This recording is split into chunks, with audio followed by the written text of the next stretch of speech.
Assalamualaikum warahmatullahi wabarakatuh. Perkenalkan, nama saya Zaki Anissa dan saya akan menjelaskan materi mengenai konsep bimbingan dan konseling komprehensif.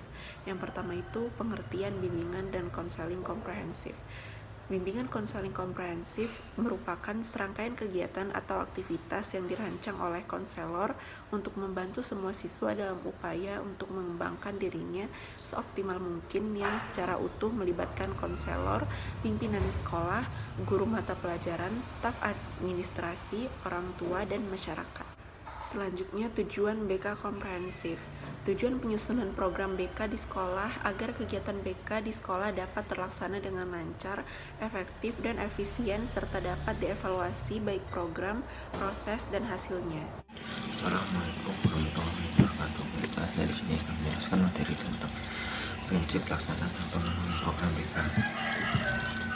Menurut bahwa satu diri individu mempunyai potensi dan pendidikan dalam membantu pengembangan potensinya. Bimbingan didasarkan pada ide bahwa setiap anak adalah unik. 3. Bimbingan merupakan bantuan dalam pertumbuhan dan perkembangan individu. 4. Bimbingan adalah pelayanan unik yang dilaksanakan oleh ahli yang telah mengakui latihan khusus.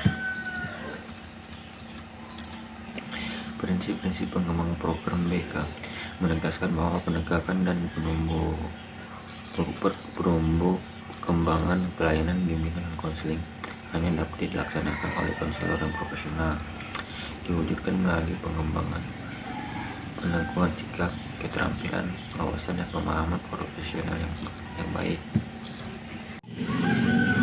Komponen program BK terdiri dari pelayanan dasar, pelayanan konsep, pelayanan perencanaan individual yang ditujukan pada peserta didik, serta dukungan sistem yang ditujukan kepada pengembangan potensional, konsultasi, kolaborasi, dan kegiatan manajemen.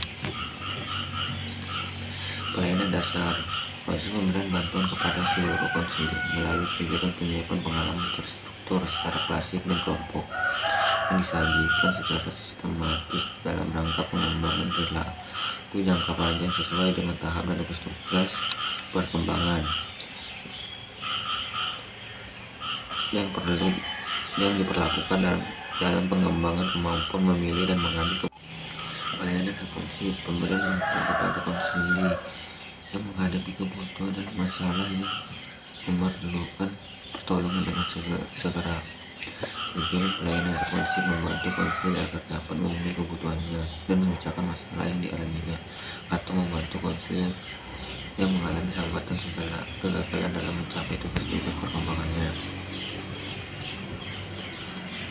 Perencanaan individual diartikan sebagai bantuan kepada konselor agar mampu merumuskan dan melakukan aktivitas yang berkaitan dengan perencanaan masa depan berdasarkan pemahaman akan kelebihan dan kekurangan dirinya, serta pemahaman akan peluang dan kesempatan yang tersedia di lingkungannya.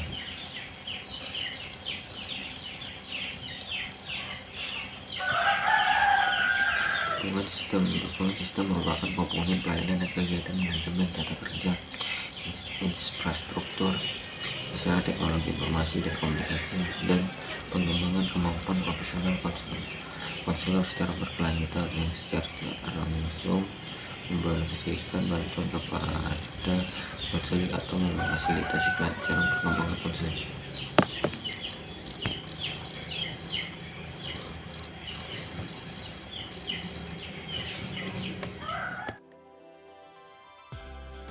Assalamualaikum warahmatullahi wabarakatuh.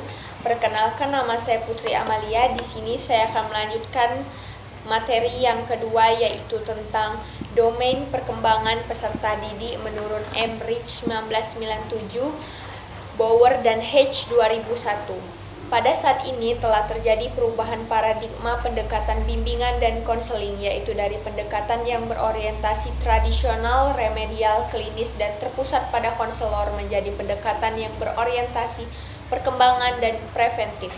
Pendekatan bimbingan dan konseling perkembangan atau bimbingan dan konseling komprehensif didasarkan pada upaya pencapaian tugas perkembangan, pengembangan potensi, dan pengentasan masalah-masalah konseling.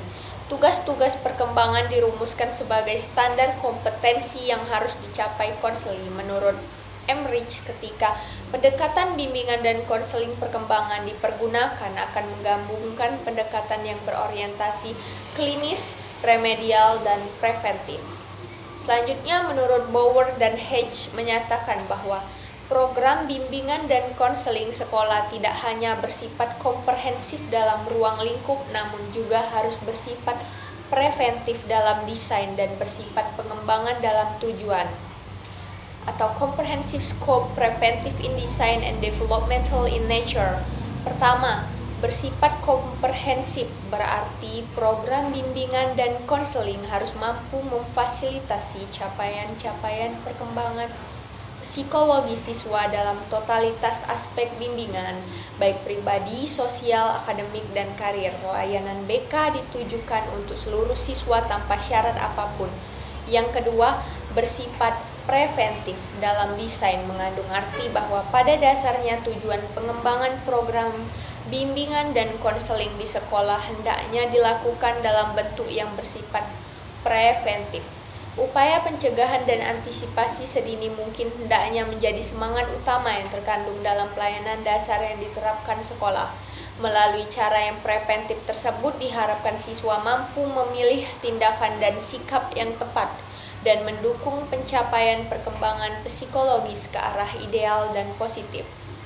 Yang terakhir atau yang ketiga bersifat pengembangan dalam tujuan bahwa program yang didesain konselor sekolah bertujuan untuk memenuhi kebutuhan para peserta didik sesuai dengan tahap perkembangannya masing-masing.